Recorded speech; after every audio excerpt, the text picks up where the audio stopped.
Bapak Ibu, Saudara-saudara, jemaat yang dikasihi Tuhan, Shalom dimanapun Bapak Ibu berada. Hari ini tanggal 6 bulan 6 tahun 2021, sudah 76 tahun Tuhan perkenankan GKI ada di bumi Indonesia. Dan sore hari ini adalah sebuah ibadah khusus karena bersamaan dengan peneguhan periode 2021-2024, 491 majelis dari seluruh GKI di seluruh Indonesia dan Singapura, termasuk diantaranya 350 majelis dari GKI yang berlokasi di Jabodetabek yang hari ini hadir secara onsite, secara fisik sekarang ini di gedung GKI Mangga Besar. Salam sejahtera khusus bagi majelis jemaat yang diteguhkan secara online, virtual di kota-kota Medan, Palembang, Makassar, Balikpapan, Kuta Bali, dan Singapura. Mengemban panggilan sebagai seorang majelis gereja pada era pandemi yang sangat sulit ini adalah sebuah pelayanan yang membutuhkan ekstra komitmen. Kita perlu menggumuli terus-menerus apa itu gereja dan apa yang harus saya lakukan sebagai seorang pelayan. Ketika gereja memasuki masa-masa yang sulit beribadah secara fisik dan sulit melakukan kegiatan seperti biasa. Bukankah kita perlu menekuk lutut lebih dalam untuk lebih bersandar sepenuhnya, total absolute dependence kepada Tuhan yang empunya gereja. Saudara-saudara, mari kita mengambil waktu diam, teduh di hadapan Tuhan. Mari kita menyadari bahwa kita ini bukan apa-apa dan bukan siapa-siapa. Namun Allah memanggil saudara dan saya untuk melayani Dia di zaman yang very extraordinary ini. Allah yang diam di bait-Nya yang kudus. Allah yang hadir di tengah-tengah kita, Allah yang hadir menemani saudara dan saya melayani Dia. Mari kita diam mengalami kehadirannya. Mari kita tunduk kepala diam di hadapan Tuhan.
Jemaat dipersilahkan bangkit berdiri.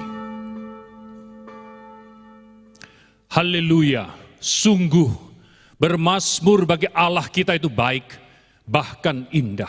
Dan layaklah memuji-muji itu.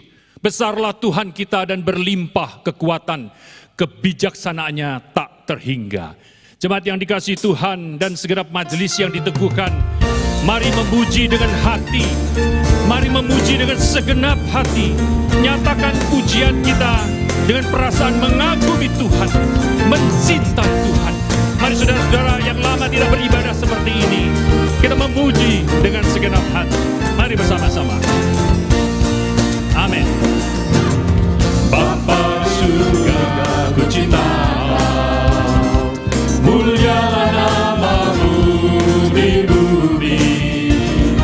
Kerajaan-Mu datanglah di tengah kami. Beritakanlah karya-Mu yang ajaib. Pujilah Tuhan Allah kuasa, dulu sekarang dan selamanya.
Saudara-saudara dan teman-teman yang diteguhkan pada hari ini, kita sering mempersepsi itu adalah dosa ketika kita melakukan tindakan yang salah. Namun apakah kita merasa berdosa kalau mengabaikan kehadiran Allah dalam kehidupan dan dalam bergereja? Apakah kita merasa berdosa kalau terlebih dulu kita mengutamakan kepentingan dan pertimbangan kita ketimbang datang di bawah kaki Kristus? Pemazmur berkata, tolonglah kami ya Allah, penyelamat kami demi kemuliaan nama-Mu. Lepaskanlah kami dan ampunilah kami. Ampunilah dosa kami oleh karena nama-Mu. Saudara-saudara, di tengah kegentaran untuk melayani pada zaman yang sulit ini, mari kita datang kepada salib Kristus, bertobat dan mengakui dosa-dosa kita. Ku pandang salib-Mu. Ku pandang salib-Mu, ya Juru selamatku, di Golgota.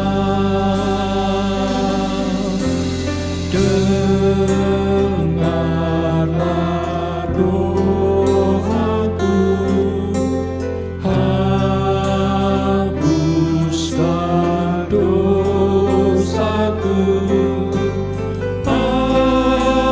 Akulah milik-Mu selamanya. Kau beri rahmat dan berkat ya Tuhan.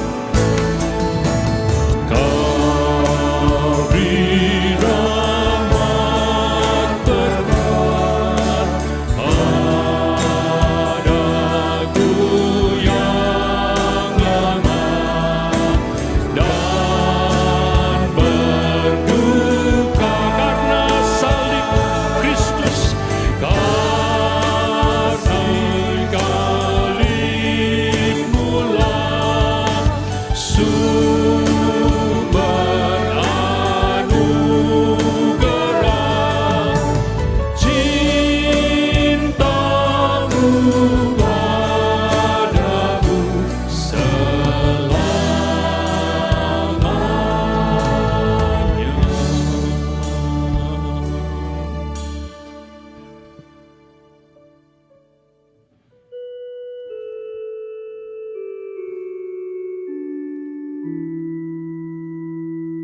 Bapak Ibu sekalian yang dikasihi Tuhan, ada waktu sejenak kita berdiam diri di hadapan Tuhan.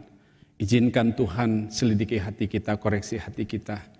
Jikalau ada hal-hal yang tidak berkenan kepada Tuhan, mari kita dengan kerendahan hati mohon pengampunan Tuhan, supaya ibadah kita, pelayanan kita pada sore hari ini sungguh memperkenankan hati Tuhan. Mari kita ambil waktu sejenak berdiam di hadapan Tuhan. Izinkan Tuhan bicara kepada kita secara pribadi.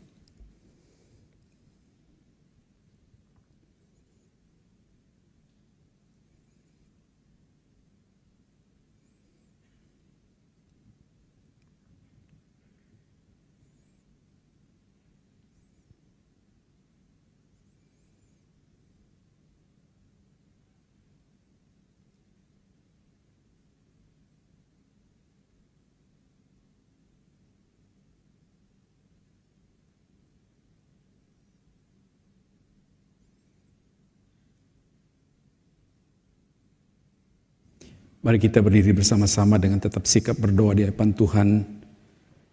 Kita datang menghampiri takhta anugerah Kristus yang akan memberikan pengampunan kepada kita.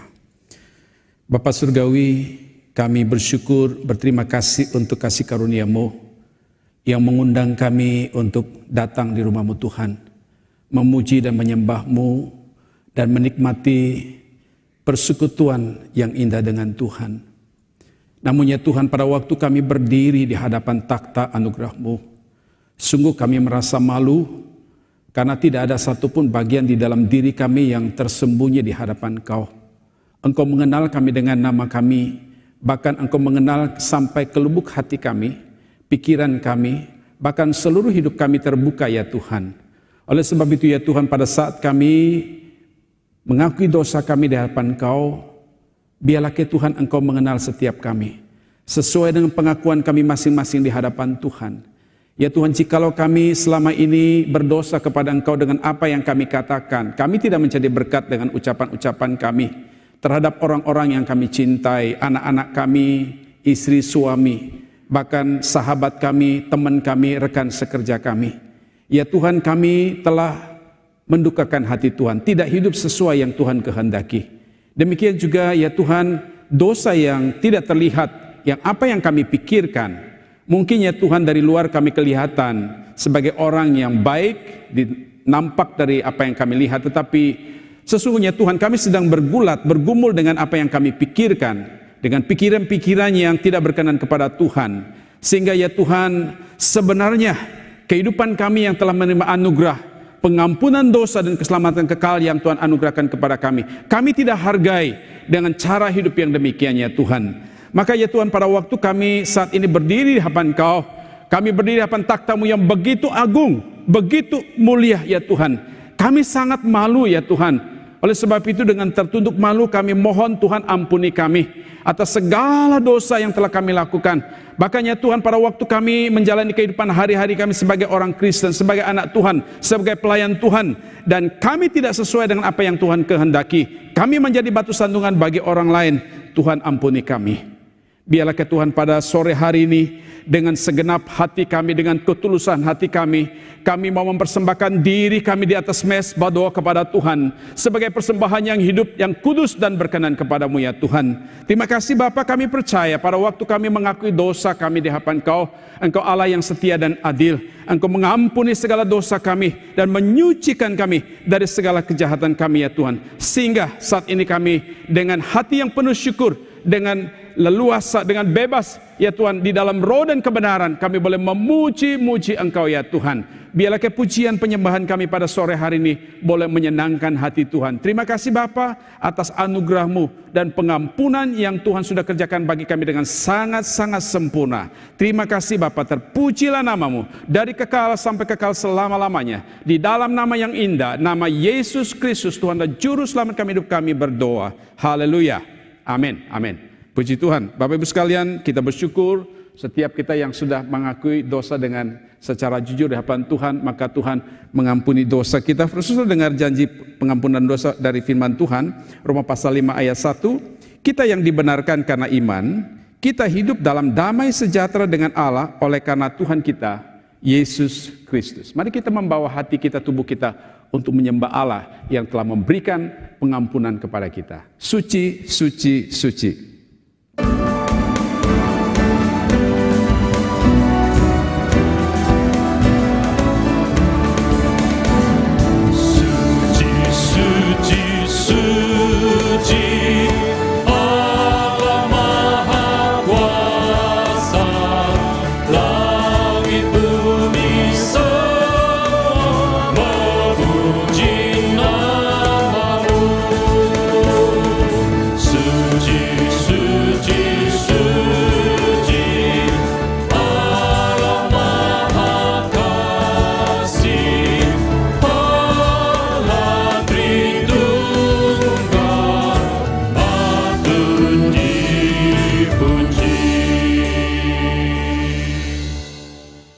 Mari bersama dengan umat Tuhan dari segala abad dan di segala tempat, kita mengikrarkan pengakuan iman rasuli. Aku percaya kepada Allah, Bapa yang Maha Kuasa, Khalik langit dan bumi, dan kepada Yesus Kristus, anaknya yang tunggal, Tuhan kita, yang dikandung dari Roh Kudus, lahir dari anak darah Maria, yang menderita sengsara di bawah pemerintahan Pontius Pilatus, disalibkan, mati dan dikuburkan, turun ke dalam kerajaan maut. Pada hari yang ketiga, bangkit pula dari antara orang mati, naik ke surga, duduk di sebelah kanan Allah, Bapa yang Maha Kuasa. Dan dari sana ia akan datang untuk menghakimi orang yang hidup dan yang mati. Aku percaya kepada Roh Kudus, gereja yang kudus dan am, persekutuan orang kudus, pengampunan dosa, kebangkitan tubuh, dan hidup yang kekal. Amin. Jemaat dipersilakan duduk. Saudara-saudara, persembahan adalah sebuah anugerah. Setiap kali kita bisa memberikan persembahan itu adalah sebuah momen untuk mensyukuri providensia Allah dalam kehidupan kita, dalam kehidupan bergereja. Mari saudara kita memberikan dengan ucapan syukur. Saudara bisa transfer, scan QR, atau melalui amplop. Mari saudara kita mengawali persembahan ini dengan berdoa.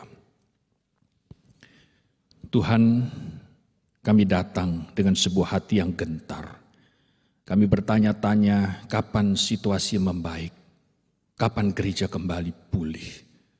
Namun kami bersyukur kami punya Tuhan yang berdaulat dan terus sadarkan kami bahwa hanya Engkaulah yang berkuasa dan sanggup memulihkan situasi. Kami bersyukur di tengah-tengah situasi seperti sekarang ini, kami masih diizinkan beribadah. Kami bersyukur ada beberapa GKY secara bertahap memulai ibadah secara fisik, secara online. Kami bersyukur kami boleh memberikan persembahan pada hari ini. Itu adalah sebuah anugerah di tengah situasi seperti ini. Kami bersyukur hari ini ada 491 majelis yang diteguhkan. Kami mempersembahkan semua ini demi kemuliaan Tuhan, demi pertumbuhan gereja-Mu. Di dalam nama Tuhan Yesus kami berdoa. Amin.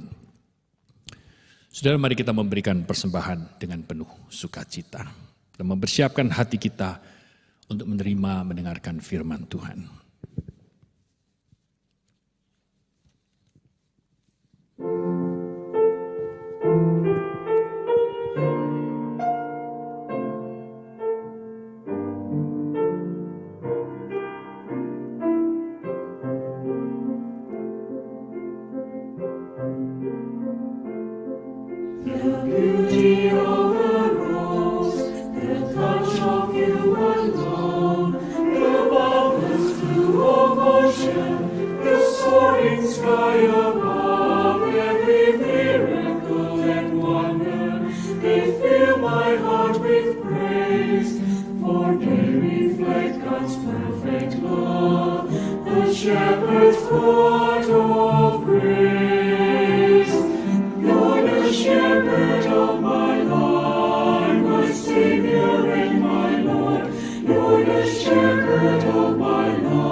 Sama membuka Alkitab kita, dan kita akan membaca dari Kitab Kisah Para Rasul pasal yang ke-20. Kisah Para Rasul pasal yang ke-20, kita akan membaca ayat yang ke-17 hingga ayat yang ke-32. Kisah Para Rasul pasal yang ke-20, ayat yang ke-17 hingga ayat yang ke-32. Karena itu ia menyuruh seorang dari Miletus ke Efesus dengan pesan supaya para penatua jemaat datang ke Miletus. Sesudah mereka datang, berkatalah ia kepada mereka, "Kamu tahu bagaimana aku hidup di antara kamu sejak hari pertama aku tiba di Asia ini. Dengan segala rendah hati aku melayani Tuhan. Dalam pelayanan itu aku banyak mencucurkan air mata dan banyak mengalami pencobaan dari pihak orang Yahudi yang mau membunuh aku. Sungguh pun demikian aku tidak pernah melalaikan apa yang berguna bagi kamu. Semua aku beritakan dan kuajarkan kepada kamu, baik di muka umum maupun dalam perkumpulan-perkumpulan di rumah kamu. Aku senantiasa bersaksi kepada orang-orang Yahudi dan orang-orang Yunani, supaya mereka bertobat kepada Allah dan percaya kepada Tuhan kita Yesus Kristus. Tetapi sekarang sebagai tawanan roh aku pergi ke Yerusalem dan aku tidak tahu apa yang akan terjadi atas diriku di situ, selain daripada yang dinyatakan Roh Kudus dari kota ke kota kepadaku bahwa penjara dan sengsara menunggu aku. Tetapi aku tidak menghiraukan nyawaku sedikit pun, asal saja aku dapat mencapai garis akhir dan menyelesaikan tugas pelayanan yang ditugaskan oleh Tuhan Yesus kepadaku untuk memberi kesaksian tentang Injil kasih karunia Allah. Dan sekarang aku tahu bahwa kamu tidak akan melihat mukaku lagi, kamu sekalian yang telah kukunjungi untuk memberitakan kerajaan Allah. Sebab itu pada hari ini aku bersaksi kepadamu bahwa aku bersih, tidak bersalah terhadap siapapun yang akan binasa. Sebab aku tidak lalai memberitakan seluruh maksud Allah kepadamu. Karena itu jagalah dirimu dan jagalah seluruh kawanan, karena kamulah yang ditetapkan Roh Kudus menjadi penilik untuk mengembalakan jemaat Allah yang diperolehnya dengan darah anaknya sendiri. Aku tahu bahwa sudah aku pergi, serigala-serigala yang ganas akan masuk ke tengah-tengah kamu dan tidak akan menyayangkan kawanan itu. Bahkan dari antara kamu sendiri akan muncul beberapa orang yang dengan ajaran palsu mereka berusaha menarik murid-murid dari jalan yang benar dan supaya mengikut mereka. Sebab itu berjaga-jagalah dan ingatlah bahwa aku 3 tahun lamanya siang malam dengan tiada berhenti-hentinya menasihati kamu masing-masing dengan mencucurkan air mata. Dan sekarang aku menyerahkan kamu kepada Tuhan dan kepada firman kasih karunia-Nya yang berkuasa membangun kamu dan menganugerahkan kepada kamu bagian yang ditentukan bagi semua orang yang telah dikuduskannya. Mari kita berdoa. Kami bersyukur hari ini kami boleh beribadah bersama dan secara khusus kami boleh mengadakan kebaktian khusus peneguhan majelis baru di GKY. Tuhan, kami kembali membaca firman-Mu karena kami menyadari firman-Mu lah dasar untuk kehidupan kami secara pribadi dan juga dasar untuk kehidupan gereja Tuhan. Kami berdoa kiranya Tuhan apa yang kami renungkan Tuhan berkati. Menjadi pelajaran-pelajaran yang penting untuk kami renungkan sebagai orang-orang yang Tuhan panggil secara khusus melayani sebagai anggota-anggota majelis. Kami mohon Tuhan menolong kami memahami firman-Mu. Kami mohon Tuhan menolong kami mampu mengaplikasikan firman-Mu dalam kehidupan kami. Kami serahkan waktu perenungan firman ini sepenuhnya dalam tangan Tuhan. Dalam nama Tuhan Yesus kami berdoa dan bersyukur. Amin. Secara khusus saya ingin untuk kita memperhatikan ayat yang ke-28. Karena itu jagalah dirimu dan jagalah seluruh kawanan, karena kamulah yang ditetapkan Roh Kudus menjadi penilik untuk mengembalakan jemaat Allah yang diperolehnya dengan darah anaknya sendiri. Saya bacakan versi Alkitab bahasa Indonesia masa kini. Ayat 28. Hendaklah kalian menjaga diri dan jagalah seluruh jemaat yang telah diserahkan oleh Roh Allah kepadamu untuk dijaga. Sebab kalian sudah diangkat menjadi pengawas jemaat itu. Hendaklah kalian menjaga jemaat Allah itu seperti gembala menjaga dombanya. Karena Allah sudah menjadikan jemaat itu miliknya sendiri melalui kematian anaknya sendiri. Saudara, ayat ini adalah bagian dari nasihat Paulus kepada para penatua Efesus sewaktu mereka bertemu dalam acara perpisahan sebelum Paulus pergi ke Yerusalem, dan mungkin itu adalah pertemuan mereka yang terakhir kali. Saudara, Paulus pernah melayani selama kurang lebih 3 tahun di Efesus, dan ketika ia meninggalkan pelayanan di Efesus itu, saudara, Paulus tidak meninggalkan gereja di Efesus dengan begitu saja. Paulus tidak meninggalkan mereka dengan berkata goodbye, selamat tinggal, kalian bisa survive sendiri. Tapi Paulus tidak mengakhiri pelayanannya di Efesus seperti itu. Tapi Paulus itu memilih orang-orang tertentu yang disebut sebagai penatua-penatua untuk melayani di sana dan melanjutkan pelayanan Paulus. Sebab jika mereka tidak ada, maka gereja tidak akan bisa survive. Saudara, ini pola gereja di Perjanjian Baru pada masa itu. Maka misalnya di Kisah Rasul pasal 14 ayat 23 dikatakan begini, di tiap-tiap jemaat, rasul-rasul itu menetapkan penatua-penatua bagi jemaat itu, dan setelah berdoa dan berpuasa, mereka menyerahkan penatua-penatua itu kepada Tuhan yang adalah sumber kepercayaan mereka. Jadi di tiap-tiap jemaat, para rasul ini menetapkan penatua-penatua. Bahkan gereja mula-mula di Yerusalem yang dipimpin oleh para rasul pun juga memiliki penatua-penatua. Saudara, saya coba mengimajinasikan bahwa saya adalah salah satu dari penatua Efesus yang hadir di acara perpisahan dengan Paulus seperti yang tertulis di Kisah Rasul pasal yang ke-20, dan mendengar langsung perkataan Paulus di ayat yang ke-28. Maka ketika saya ada di sana dan mendengar perkataan Paulus ini, sudah ada beberapa hal yang saya sebagai seorang penatua perlu sadari dan harus sadari. Yang pertama, saya perlu menyadari bahwa jabatan dan tugas pelayanan ini ditetapkan oleh Roh Kudus.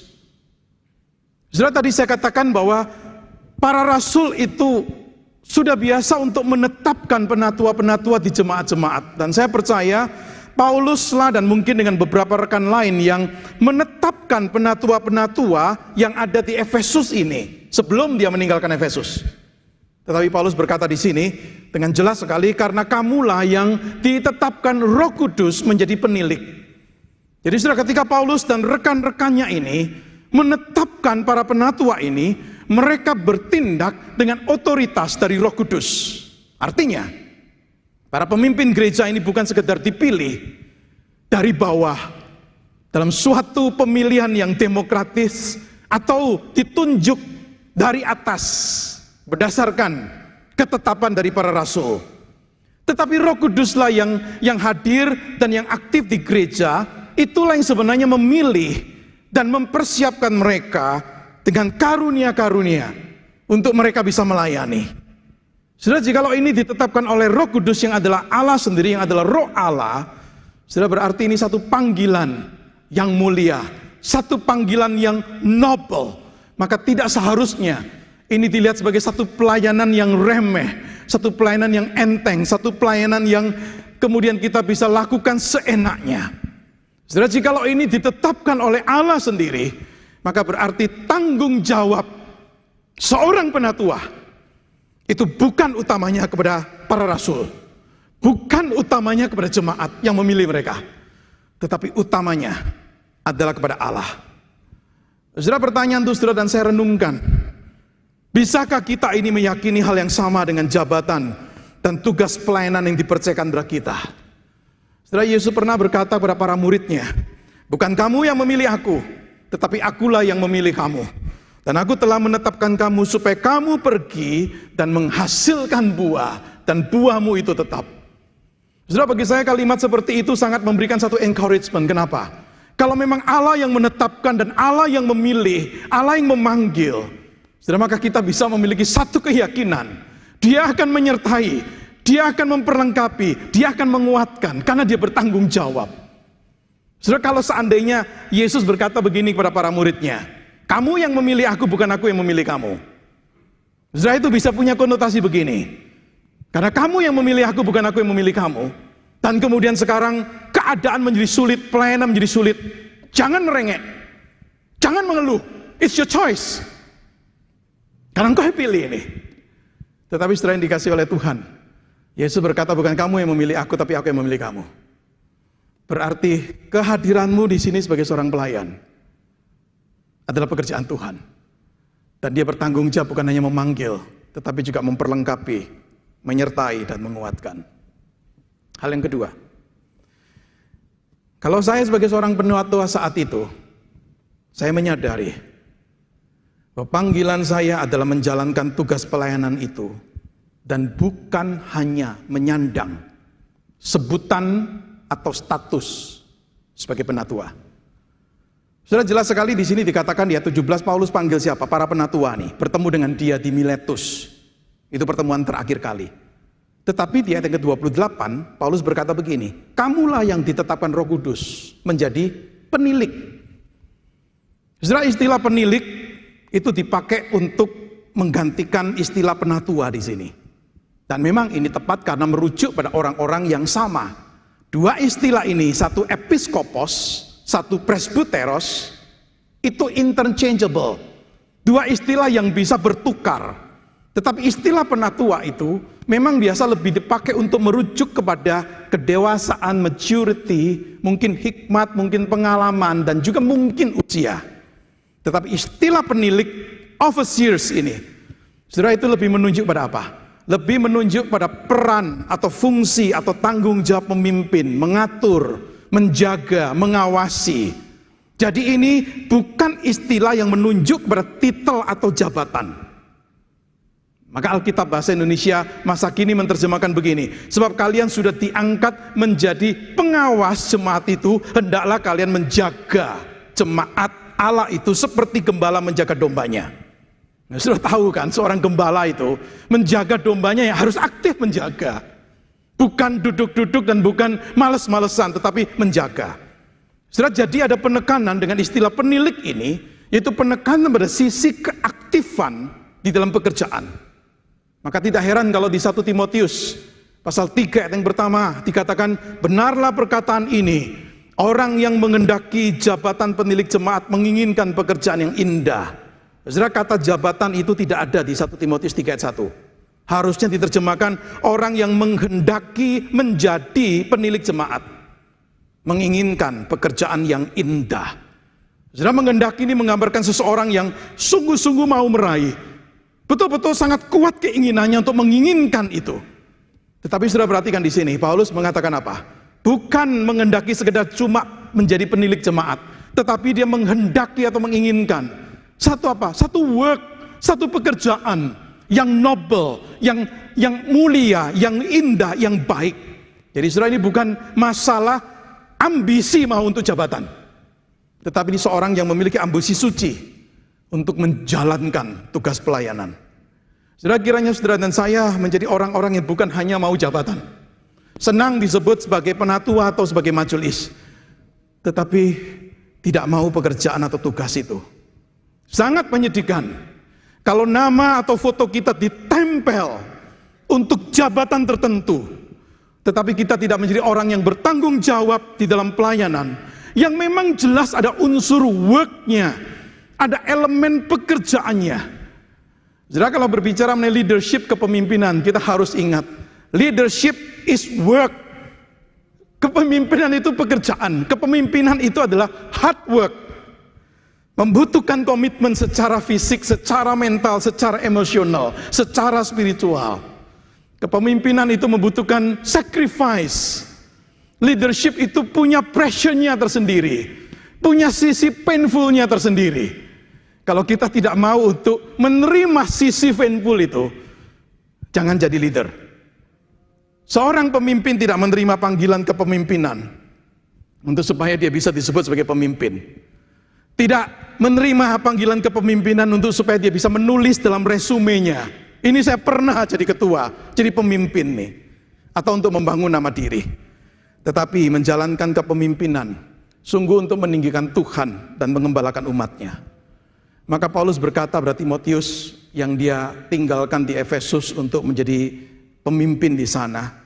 Di 2 Timotius 4 ayat ke-5 Paulus berkata, tunaikanlah tugas pelayananmu. Fulfill your ministry. The call to leadership is not a call to fulfill yourself, but to fulfill the ministry. Saudara, panggilan kepemimpinan itu bukan panggilan untuk memuaskan diri kita sendiri. To fulfill yourself, tetapi to fulfill the ministry.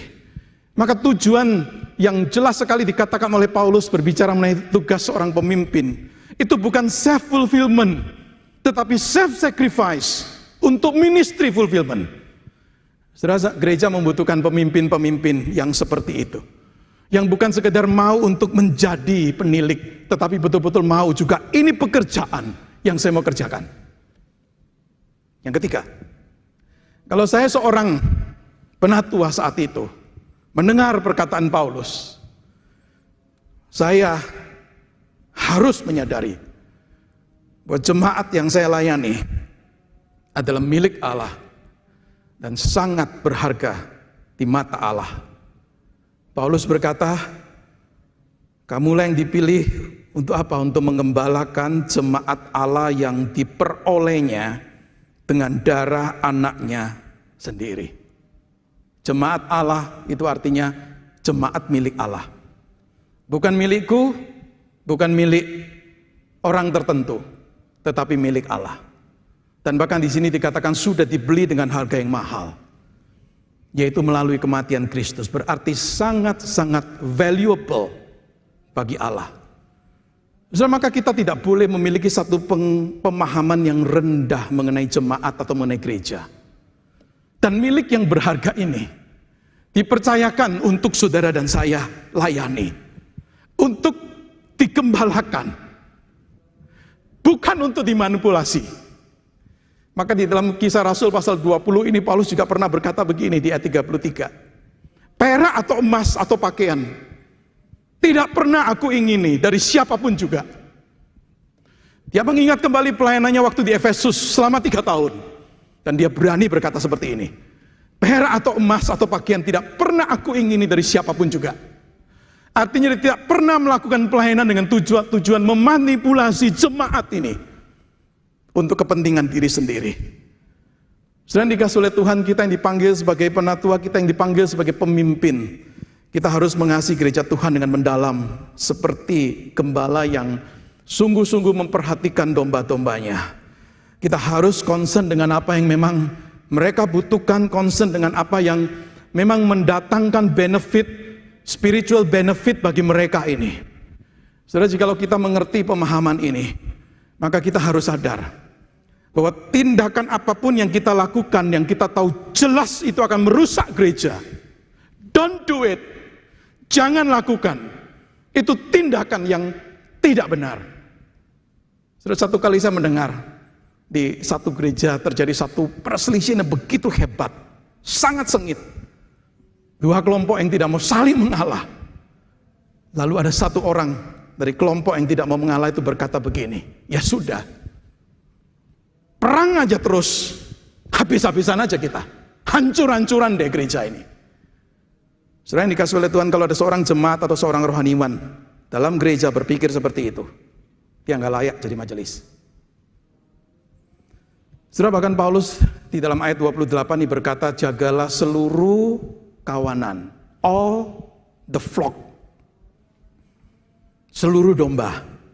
Bukan hanya domba yang sehat tetapi yang sakit, bukan hanya yang kuat tetapi juga yang lemah, bukan hanya yang setia tetapi yang juga tersesat, bukan hanya yang muda tetapi juga yang tua, bukan hanya yang kaya tetapi juga yang miskin, bukan hanya yang pandai tetapi yang juga biasa-biasa di dalam kepandaiannya.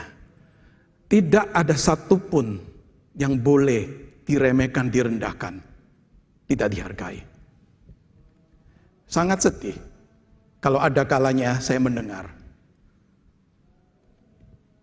Ada anggota majelis, apakah itu rohaniwan atau penatua, yang sangat kasar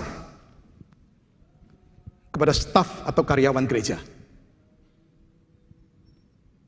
Setiap pribadi jemaat berharga di mata Allah karena Yesus sudah mati bagi dia. Saudara, bila kita memiliki satu pemahaman, ini gereja milik Allah dan sudah dibeli dengan harga yang mahal. Kita dipanggil untuk melayani, bukan menghancurkan, bukan merusak. Yang keempat, kalau saya sebagai seorang penatua saat itu mendengar perkataan Paulus, saya menyadari bahwa panggilan dan tanggung jawab untuk menjaga diri sama pentingnya dengan panggilan dan tanggung jawab untuk menjaga seluruh kawanan. Dua hal yang Paulus katakan, jagalah dirimu dan jagalah seluruh kawanan. Saudara, ini dua tugas atau tanggung jawab yang diberikan pada para penatua ini. Ini dua tugas yang berkaitan erat seperti dua sisi dari koin atau uang logam yang sama nih. Saudara, kata kerja berjaga di sini dipakai dalam pengertian apa? Dalam pengertian begini, pay careful attention to, berikan perhatian kepada dirimu dan kepada seluruh kawanan. Kata berjaga bisa punya arti pedulilah mengenai seluruh kawanan ini. Pedulilah mengenai dirimu. Perhatikanlah seluruh kawanan ini, tetapi juga perhatikanlah dirimu. Saudara, tindakan berjaga-jaga ini mengindikasikan seseorang di dalam satu keadaan yang betul-betul dia siap dan tajam perhatiannya berkaitan dengan apa yang dia tahu dibutuhkan, apa yang dia tahu itu perlu diperhatikan, dan termasuk di dalamnya dia tahu ada bahaya-bahaya apa yang mengancam. Saudara, kenapa? Dua hal ini perlu dilakukan. Jawabannya jelas sekali. Paulus mengaitkan dengan tugas apa? Tugas untuk menggembalakan jemaat Allah. Jadi sikap berjaga ini dilakukan dengan satu goal, satu tujuan yang jelas. Supaya bisa menggembalakan jemaat Allah. Saudara, dua tugas, dua panggilan, dua tanggung jawab yang berkaitan erat satu dengan yang lain. Keseimbangan perlu dijaga, tetapi urutan tidak boleh dibalik. Seorang penatua, seorang pemimpin dipanggil untuk berjaga atas dirinya sendiri. Seorang pemimpin tidak seharusnya berpikir dia sudah lebih tinggi, lebih kuat, lebih rohani, lebih imun terhadap dosa tertentu atau pencobaan tertentu, sehingga nggak mungkin akan bisa jatuh, sehingga nggak mungkin akan bisa berdosa. Tapi Paulus berkata apa? Jagalah dirimu. Artinya mereka tidak dikecualikan. Paulus mengingatkan kepada para penatua ini bahwa sebagai pemimpin mereka itu berada di garis depan yang akan menghadapi serangan-serangan dari musuh ini.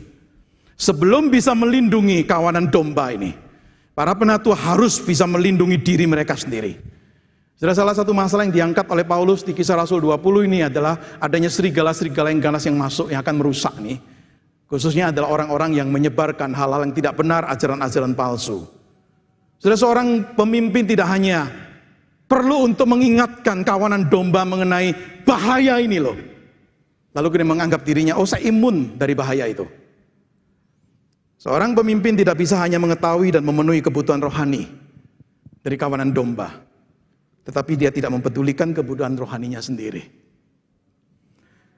Seorang pemimpin sebelum bisa mengenal kondisi spiritual jemaat, harusnya dia bisa mengenal kondisi spiritual mereka sendiri. Seorang pemimpin, seorang penatua tidak bisa berkata kepada jemaat, ayo bertumbuh, ayo berdoa. Tetapi ia sendiri nggak bertumbuh, ia sendiri tidak berdoa. Saudara, adalah hal yang sangat-sangat tidak baik kalau berjaga atas seluruh kawanan menjadi aktivitas pengganti untuk kemudian kita merasa tidak perlu untuk menjaga diri kita sendiri. Saudara, prinsip penting dari ayat 28 itu jelas sekali. Tadi saya katakan urutan tidak boleh dibalik. Dua-dua ini harus seimbang, tetapi urutan tidak boleh dibalik. Artinya sebelum Paulus bicara actionnya seorang pelayan, Dia bicara lebih dulu mengenai personal life-nya seorang pelayan. Sebelum dia bicara tentang doing-nya seorang pelayan, dia bicara lebih dulu tentang being-nya seorang pelayan. Paulus bicara mengenai the man behind the gun. Saudara, macam orang yang bagaimana seorang penatua, itu hal yang penting. Bukan hanya apa yang dia percayai dan apa yang dia kerjakan. Dan tadi saya katakan, panggilan ini berkaitan erat dengan tugas untuk mengembalakan jemaat. Artinya, saudara, jikalau seorang penatua itu gagal atau tidak menjaga dirinya, dia tidak akan bisa menjadi penjaga yang baik bagi kawanan domba. Maka sebagai seorang penatua, sebagai seorang pelayan, sebagai seorang pemimpin, sebagai seorang rohaniwan, saudara, kita nggak bisa memisahkan antara our life dan our ministry. Hidup kita dan pelayanan kita. Mungkin untuk pekerjaan lain, untuk jabatan lain bisa dipisahkan. Tapi dalam pelayanan di gereja, life and ministry tidak seharusnya dipisahkan. Maka Paulus juga pernah berkata hal yang senada kan kepada Timotius. Awasilah dirimu dan awasilah ajaranmu. Bicara ajaran di sini bukan sekedar kontennya, tetapi bicara aktivitas dia mengajar. Tapi Paulus berkata pada Timotius, jangan kau cuma mengawasi konten dan kegiatan mengajarmu, tetapi awasilah dirimu. Leadership start with the self, dimulai dari diri sendiri, dan ini sesuatu yang kita tahu tidak mudah. Pakar kepemimpinan bernama John Maxwell pernah dengan jujur berkata, ketika dia ditanya, apa tantangan terbesar dalam dirimu sebagai seorang pemimpin? Dia sering memberikan ceramah tentang kepemimpinan. Dia ditanya dengan pertanyaan seperti itu, apa tantangan terbesar? John Maxwell dengan jujur berkata, orang yang paling sulit untuk dipimpin adalah diri saya sendiri. Pelajaran yang saya peroleh dari memimpin seumur hidup, dengan jujur dia berkata, orang yang paling sulit untuk dipimpin adalah diri saya sendiri. Kenapa? Dua alasan dia sebutkan. Pertama, kita ini tidak melihat diri kita seperti kita melihat orang lain. Yang kedua, dia mengatakan, kita lebih keras pada orang lain ketimbang pada diri sendiri. Saudara, biarlah 4 hal ini yang perlu disadari oleh seorang penatua, seorang pelayan, seorang pemimpin, menolong kita untuk menjalankan panggilan pelayanan yang Tuhan percayakan. Dan kalau saya sebagai seorang penatua Efesus waktu itu mendengarkan perkataan Paulus di ayat 28 ini, jujur, saya sangat menyadari tanggung jawab dan tantangan besar yang dipercayakan dan menyadari kekurangan kelemahan diri untuk panggilan itu.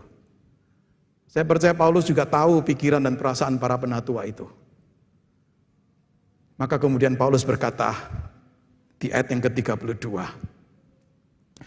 dan sekarang aku menyerahkan kamu kepada Tuhan dan kepada firman kasih karunia-Nya yang berkuasa membangun kamu dan menganugerahkan pada kamu bagian yang ditentukan bagi semua orang yang telah dikutuskannya. Saudara, bagi saya ini kata-kata penguatan. Paulus menyerahkan mereka kepada Tuhan. I commit you to God. Paulus tidak berkata, I commit you to another leader. Paulus tidak berkata, aku menyerahkan engkau kepada sinode. Aku menyerahkan engkau kepada ketua. Aku menyerahkan engkau kepada denominasi tertentu. Aku menyerahkan engkau kepada orang tertentu. Tetapi aku menyerahkan engkau kepada Tuhan dan firman kasih karunia-Nya. Saudara, kalimat itu mengingatkan para penatua yang mendengar ini, bahwa untuk mereka bisa menjalankan apa yang Paulus sampaikan kepada mereka di ayat 28, yang jelas bukan hal yang mudah. Mereka diingatkan bahwa tanpa Tuhan dan tanpa firman kasih karunia-Nya mereka tidak akan mampu. Dan di sini Allah itu digambarkan seperti pengawas atau penilik yang tertinggi. Dialah yang mengembalakan saudara dan saya. Dan di dalam pengembalaannya diberikan firman itu sebagai kasih karunia-Nya untuk menolong saudara dan saya. Jikalau ini gift dari Allah, jangan diabaikan, jangan dibuang, jangan kemudian dianggap tidak penting. Jangan kemudian kita merasa, oh saya mampu untuk tugas ini. Tapi biarlah kita menyadari, Tuhan, aku menyerahkan diri kepada Engkau. Dan bila firman kasih karuniamu itu selalu menolong, memberi kekuatan, memampukan aku untuk tugas pelayanan yang Tuhan percayakan. Mari kita berdoa.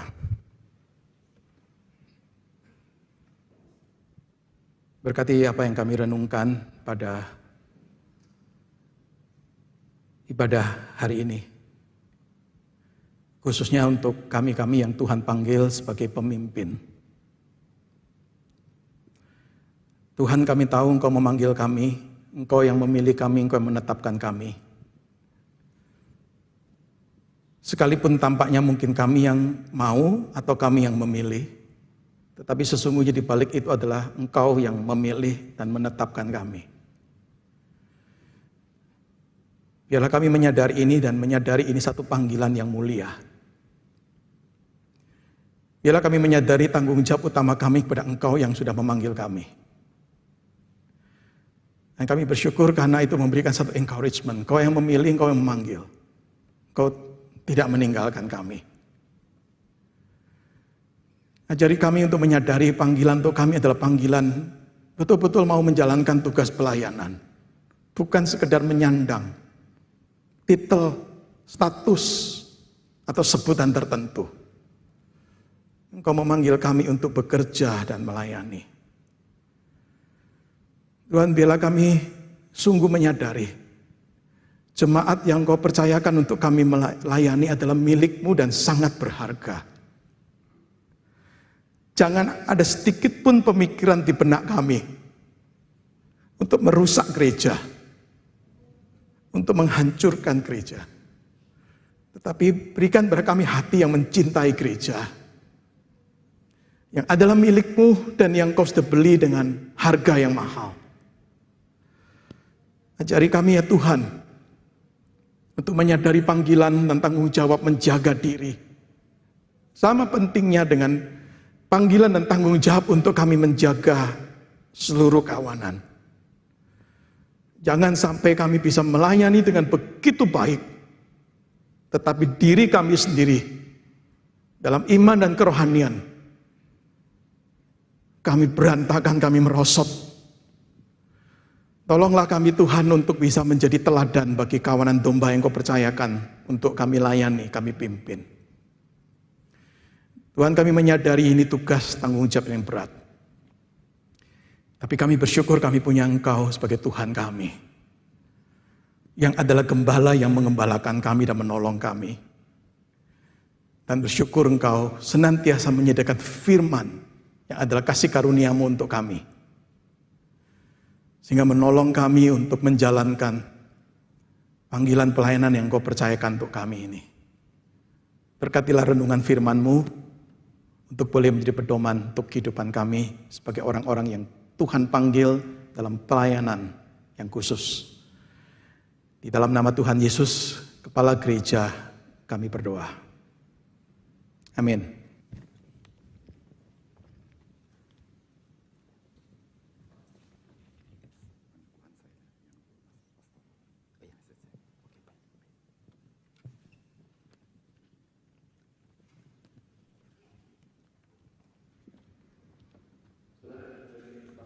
Sudah menerima firman Tuhan menjadi dasar daripada kita melakukan upacara gerejawi. Hari ini akan diteguhkan majelis dari 18 jemaat, saudara, yaitu 12 jemaat di Jabodetabek dan juga 6 jemaat di luar Jabodetabek yang dilakukan secara online, ya, khususnya saudara-saudara yang berada di luar Jabodetabek. Saya akan membacakan surat ketetapan akan peneguhan.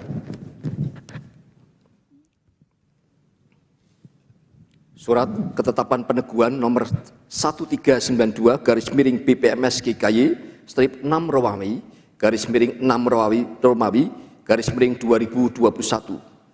Badan Pekerja Majelis Sinode Gereja Kristus Yesus tentang peneguhan Majelis Jemaat Gereja Kristus Yesus tahun pelayanan 2021 sampai 2024 dengan ini memperhatikan: 1. Menimbang Yang pertama, masa pelayanan Majelis Jemaat Gereja Kristus Yesus tahun pelayanan 2018 sampai dengan 2021 telah berakhir pada tanggal 2 Juni 2021.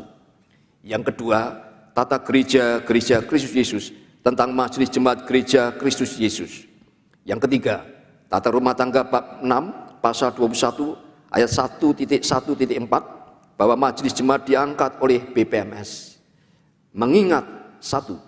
Hasil rapat BPA PPMS Gereja Kristus Yesus tanggal 5 dan 6 Januari 2021 dan rapat BPMS GKI tanggal 7 Januari 2021 tentang jadwal pemilihan penatua anggota Majelis Jemaat Gereja Kristus Yesus tahun pelayanan 2021-2024 beserta peraturan yang berkaitan dengan hal tersebut berdasarkan tata laksana nomor 5 tentang tugas dan tanggung jawab Majelis Jemaat Gereja Kristus Yesus. Yang kedua, Majelis Jemaat Gereja Kristus Yesus telah melaksanakan dengan baik pemilihan penatua anggota Majelis Gereja Kristus Yesus sesuai dengan prosedur pemilihan penatua anggota Majelis Jemaat pada tanggal 11 April tahun 2021. Yang ketiga, hasil rapat BPA PPMS Gereja Kristus Yesus pada tanggal 20 April 2021 tentang peneguhan Majelis Jemaat Gereja Kristus Yesus dengan tahun pelayanan 3 Juni 2021 sampai dengan 2 Juni 2024, maka dengan ini menetapkan Majelis Jemaat GKY ada yang periode ke-7 sudah, ada yang periode ke-5, ada yang periode ke-4, ada yang periode ke-3 dan ada periode ke-2 dan ada yang periode pertama sebagaimana di layar yang saudara bisa baca, yaitu Majelis GKY Jemaat Mangga Besar, Majelis Jemaat GKY Pluit, Majelis Jemaat GKY Sunter, Majelis Jemaat GKY Palembang, Majelis Jemaat GKY Makassar, Majelis Jemaat GKY Telukong, Majelis Jemaat GKY Puri Indah, Majelis Jemaat GKY Cimone, Majelis Jemaat GKY Citra Garden, Majelis Jemaat GKY BSD, Majelis Jemaat GKY Kelapa Gading, Majelis Jemaat GKY Kebayoran Baru, Majelis Jemaat GKY Medan, Majelis Jemaat GKY Kute Bali, Majelis Jemaat GKY Karawaci, Majelis Jemaat GKY Singapura, Majelis Jemaat GKY Balikpapan, dan Majelis Jemaat GKY Gading Serpong. Diteguhkan pada hari tanggal Minggu 6 Juni 2021 pada waktu pukul 17.00 waktu Indonesia bagian Barat, tempat di GKI Jemaat Mangga Besar dalam ruang kebaktian utama oleh Pendeta Yohanes Adri Hartopo PhD, Ketua Umum Sinode GKI. Kiranya saudara visi dan misi GKI serta semangat kesatuan yang telah dijalankan oleh kepengurusan sebelum ini dapat dilanjutkan dan dikembangkan demi terlaksananya pelayanan yang berkenan kepada Tuhan dan menjadi berkat bagi GKI serta menjadi kesaksian terhadap dunia. Jakarta, 6 Juni 2021. Teriring salam dan doa Badan Pekerja Majelis Gereja Kristus Yesus, Pendeta Yohanes Adri Hartopo PhD Ketua Umum, Pendeta Joni Suki Cahyono Sekretaris Umum. Saya serahkan kepada Bapak Ketua Umum untuk memimpin peneguhan Majelis GKI.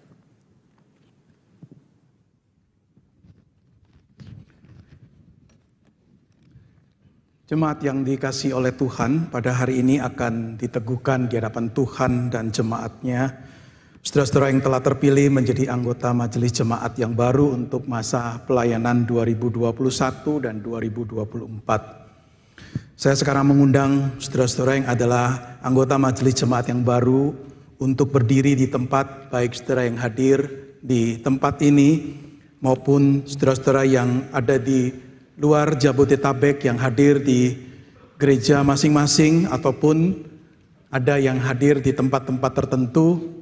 Jikalau saudara adalah anggota majelis yang baru, saya mengundang untuk berdiri.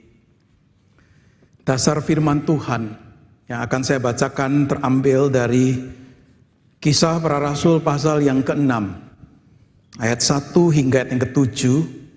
Pada masa itu ketika jumlah murid makin bertambah, timbullah sungut-sungut di antara orang-orang Yahudi yang berbahasa Yunani terhadap orang-orang Ibrani karena pembagian pada janda-janda mereka diabaikan dalam pelayanan sehari-hari. Berhubung dengan itu, ke-12 rasul itu memanggil semua murid berkumpul dan berkata, "Kami tidak merasa puas karena kami melalaikan firman Allah untuk melayani meja. Karena itu saudara-saudara, pilihlah 7 orang dari antaramu yang terkenal baik dan yang penuh roh dan hikmat, supaya kami mengangkat mereka untuk tugas itu. Dan supaya kami sendiri dapat memusatkan pikiran dalam doa dan pelayanan firman. Usul itu diterima baik oleh seluruh jemaat, lalu mereka memilih Stefanus, seorang yang penuh iman dan Roh Kudus, dan Filipus, Prokorus, Nikanor, Timon, Parmenas, dan Nikolaus, seorang penganut agama Yahudi dari Antioquia.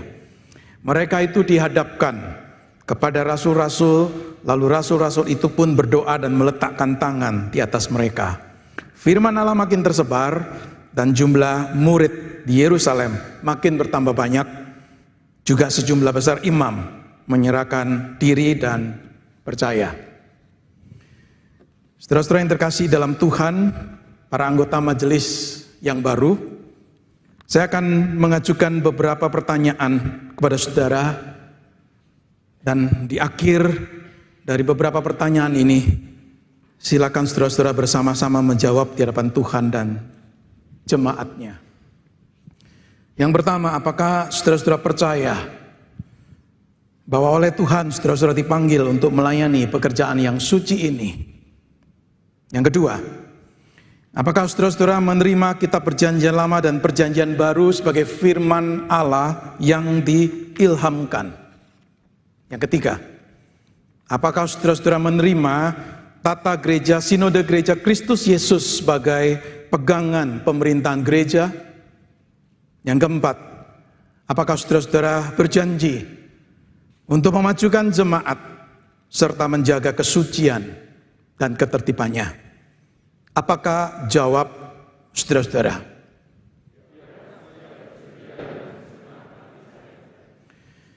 Dan sekarang saya mempersilakan saudara-saudara sebagai anggota majelis baru untuk menyatakan ikrar janji jabatan secara bersama-sama.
Berdasarkan jawaban dan juga pernyataan ikrar janji jabatan saudara-saudara, maka saya selaku hamba Tuhan akan menugaskan saudara-saudara ke dalam jabatan sebagai majelis jemaat.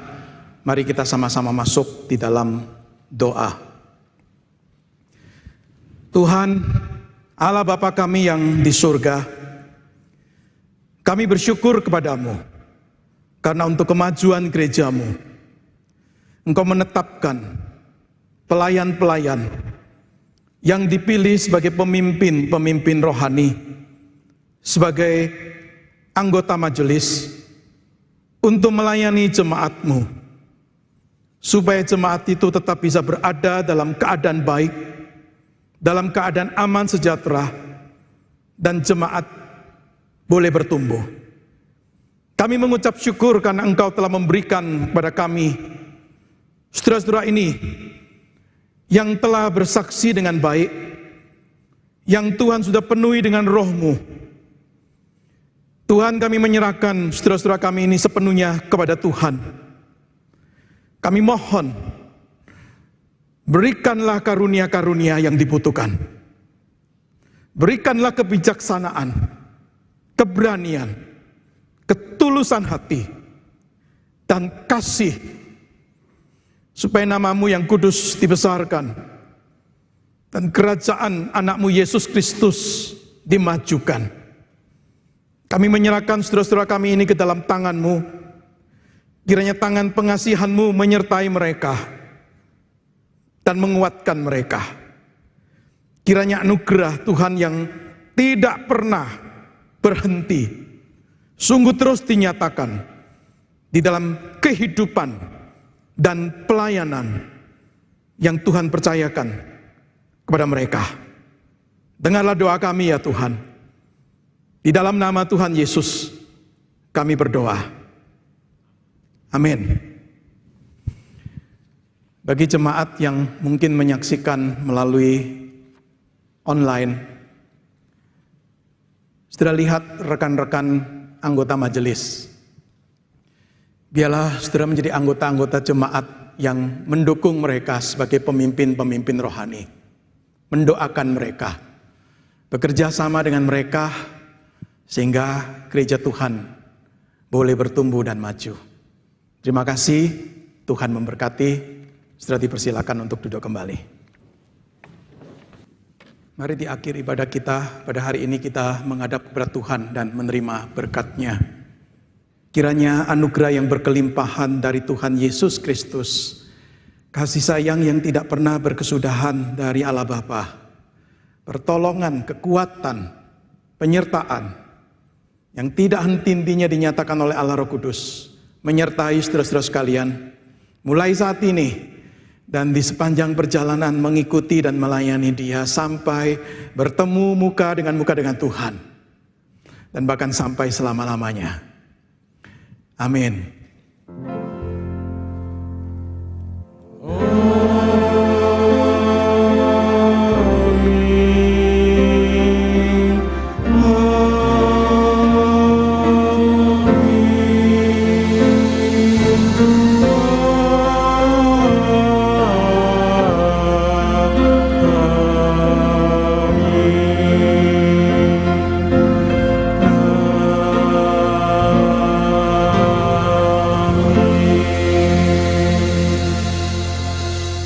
Ibadah kita selesai, silakan duduk, silakan mengambil waktu teduh dan Tuhan memberkati kita semua.